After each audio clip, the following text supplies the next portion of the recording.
here's an image that's almost perfect, but not quite. And it's really missing a few things. One, light. Two, there's somebody running through the shot. It's not a streaker, which would be kind of cool. I would have kept that if it was. It's my assistant, and she cannot get out of the frame fast enough. So what happened here is we were on this photo shoot and driving from one location to another, and I saw this pond with the sun setting, hitting the aspen trees, and I said, ooh, that'd be a great spot for this model to jump out there. I imagined her fabric billowing and the setting sun hitting her face here. And so we jumped out of the car, got my camera, ran over there, told my assistant what to do. They got there and the sun had just gone below the trees enough so the light was away from her face, didn't hit her face. Also, because of this wide panoramic shot that I wanted to get, my assistant had to throw the fabric in the air to get it to float. There was no wind. I pictured wind, but there was no wind. So she threw the fabric and she'd have to run out of the frame. Well, she couldn't get out of the frame because it's like 50 yards out that way, fast enough for me to capture the shot. So what I said was just keep doing it over and over again and just keep running. And I held my camera still, didn't have a tripod, shot it several frames in a row so that I got her at different positions in the frame. And we got one where I got the fabric exactly the way I wanted it. And I said, I can do the rest in Photoshop. And this is an important thing as a photographer. If you have a vision in your mind and you know what you can do in Photoshop, you can often make shots happen that normally would not happen naturally in camera. And that's the beauty of post-production. So let's see how we're going to do this. So we have two images. Take a look here. I've got the image with the model in the perfect position. I love her body position. I love the fabric. There's no light on her face, of course. And there's my assistant. Here's another shot.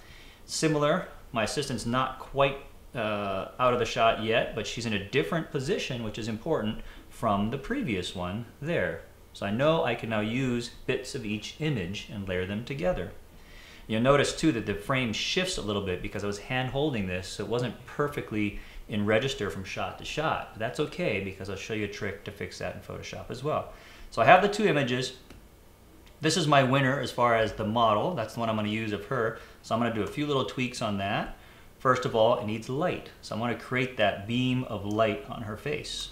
So I'll use my favorite tool, the adjustment brush, K shortcut. And I will go and use digital fill, which is a preset I made, which is 100% brightness, which is number 200 in here. And I'll set my flow down low to 20, 25 or so, the density all the way up to 100. And let me zoom in a little bit so we can see what's going on. And on her, I will now take my brush and paint some light. The beauty of this tool is it's very natural looking, and I can actually add a little more beam around her. I'll add even a little light to the pond where it's looking kind of dark in the foreground. And one more dab and we should be good. So now we've added a light that simulates the sun coming onto her face. Now I just need to worry about the crazy streaking assistant in the background, and I can do that in Photoshop. So let's do it. Here are my two images. I'll select them both together, shift click and Command or Control E for edit in Photoshop. So we have both of our images open in Photoshop now. Here's the good one, the good model, and here's the other one. All right, so what I'm going to do is I'm going to take this image and duplicate it to the other image. If you go to your Layers palette and right click and duplicate layer. And in the dialog box, just choose the other image as the destination and hit OK. Now you can close that image up. You don't need it anymore. So I'm just going to close it without any saving. Now here we are at the other image, and you can see I have two layers, the good and the bad, one on top of the other, right? The background is a background. It's stuck. I want to make it a floating layer so that it can be moved around and adjusted as needed. So I'm just going to double click on it, say OK, and now I have two layers that I can adjust. So I can drag one on top of the other just like that. So I'm going to put the good image on top, the one that has the good model here, and then select both of those layers. And if you zoom in close, we can see here that the positioning is not perfect. As I turn one off, you can see the background shifting a little bit back and forth.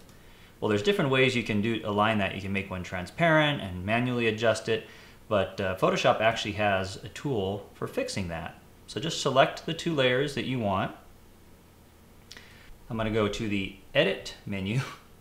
I keep moving things around on me.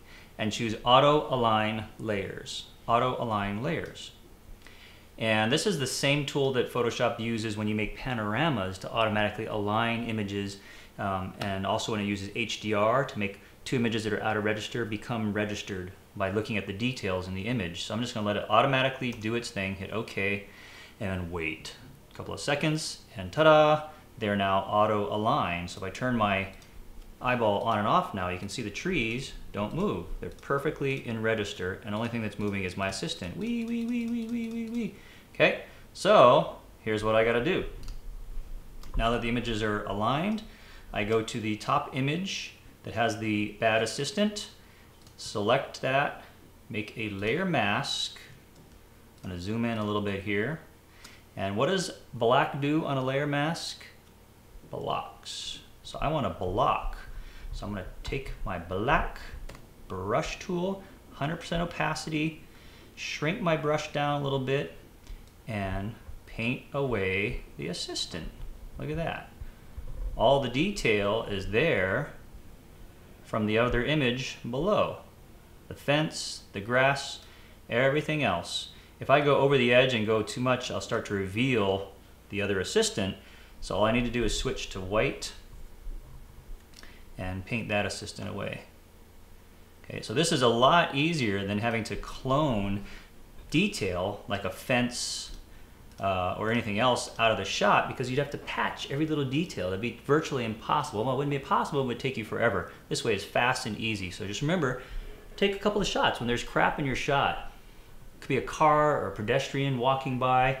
If they're in your shot, it's okay. Just hold the camera still, boom, boom, boom, shoot several frames so that you know you have a clean view of it somewhere in there, and then you can do this technique and paint right through it, and boom, they're gone.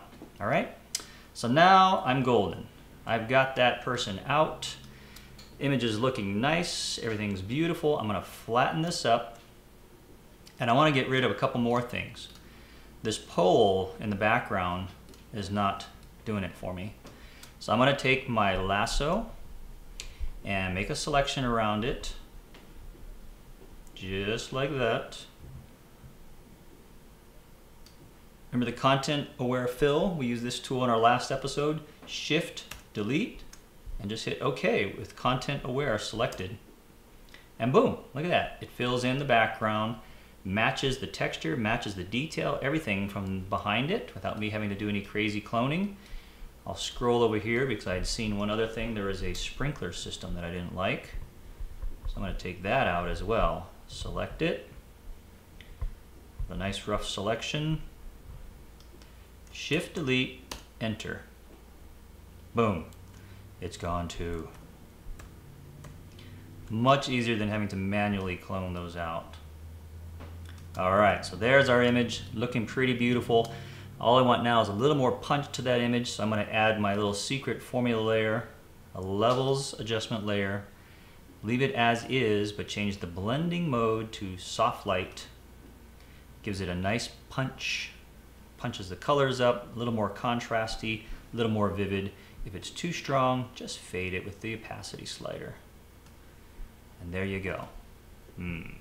That's what I had in my mind. That's what I pictured when I drove by the scene, and that's the beauty of post-production. Capture things that you couldn't capture in camera. Next week on Post Pro, I'm gonna work a couple of more images here and show you a few more little artsy-fartsy tricks in Photoshop for a vintage look, how to remove stuff you don't want, and how to make something just come to life. So more artistic enhancements on Post Pro next week. See you there.